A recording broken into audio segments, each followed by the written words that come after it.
The U.S. Embassy in Baghdad releasing a new warning, telling Americans in Iraq to leave immediately. More than 43,000 American citizens abroad have already returned to the United States since the war began.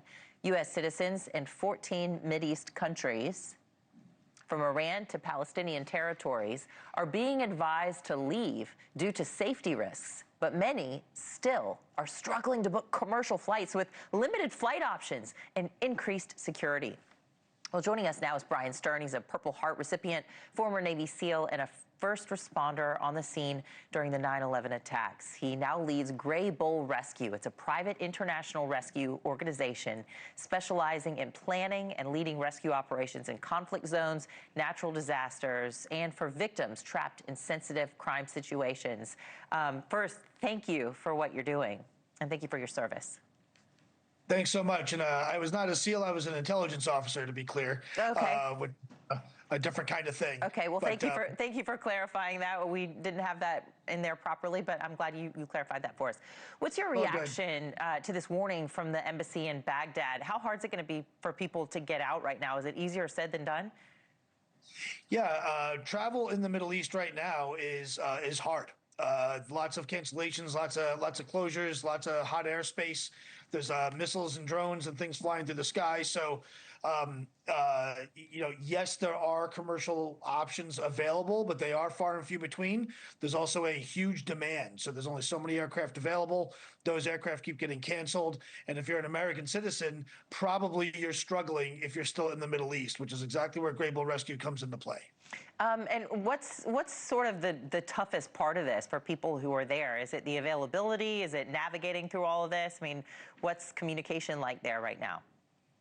Well, the biggest problem is staying alive. This is an active war zone where lots of countries are getting struck pretty frequently.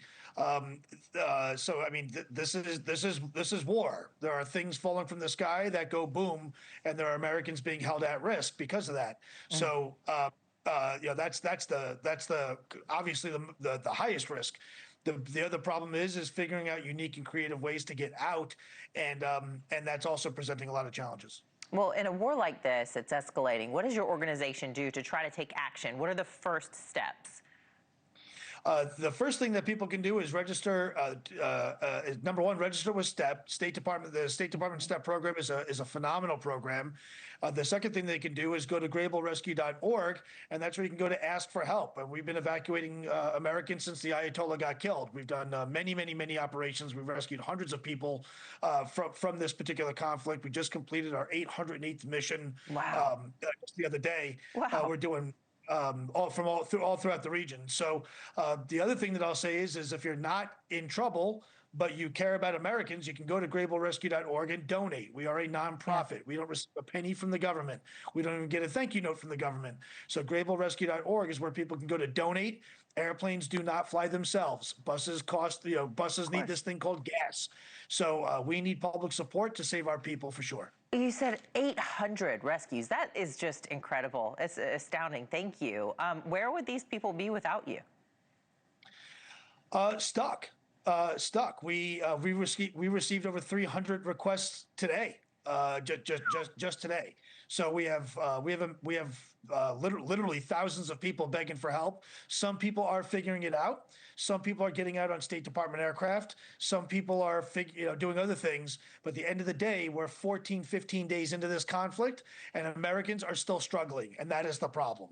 So our State Department colleagues are doing the best they can with what they have. U.S. Embassy Jerusalem is awesome. U.S. Embassy Amman, Jordan is awesome.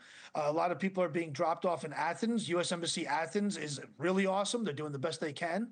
But at the end of the day, any way you slice it, Americans are still stuck, and they cannot get out without assistance, either from Greybull Rescue or from other nonprofits in the region or from the State Department. But bottom line is Americans are stuck. Since these strikes began, we've already lost the lives of 13 U.S. service members. And given your background, what do you think about the security situation there on the ground? Some of the public response could change if we are to see, U.S. boots on the ground in the Middle East. Just what are your thoughts on the situation there right now, the state of play? Yeah. I think U.S. boots on the ground is a mistake. Personally, I don't think that that's wise, regardless of the policy and all those things. I just don't think it's wise. The Iranian regime. I've been working against this target for many years in my career, 27 years in the intelligence business, and they are not great nose to nose. We are not afraid of the Iranian Air Force. Okay. Well, we're not afraid of Iranian tanks. However, they excel in the asymmetric space, in terrorism, hostage taking. These are the guys that invented the suicide vest. These are the guys that invented the explosive force penetrator. These are the guys that perfected hostage taking. They have an excellent cyber capability. They have an excellent propaganda and information operations capability.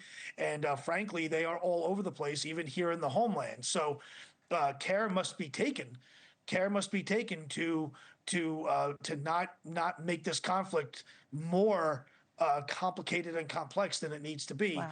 I think putting boots on the ground, what we'll do is I actually think it'll have a reverse effect of what our intentions are, which will be uniting the people of Iran under the new Ayatollah, which is counter to what our goals are. I think that's a big mistake. Yeah. Well, after your service following the 9/11 attacks, I wish we had more time to let you weigh in on the four radical Islamic suspected attacks that we've had since all this began. I wish we had more time to talk about that, especially with the Department of Homeland Security not having their funding right now. CEO of Greybull Rescue, veteran Bryan Stern, thank you so much for joining us.